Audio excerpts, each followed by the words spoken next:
So sweet.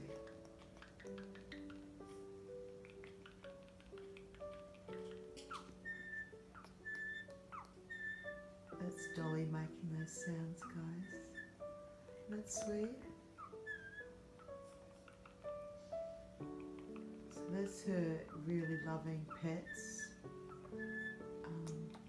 A couple of times I've been able to scratch her head without her ripping my finger off.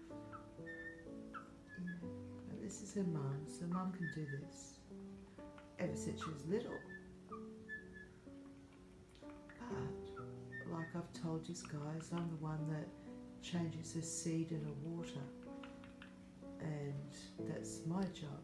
Oh, did she get a little bitey?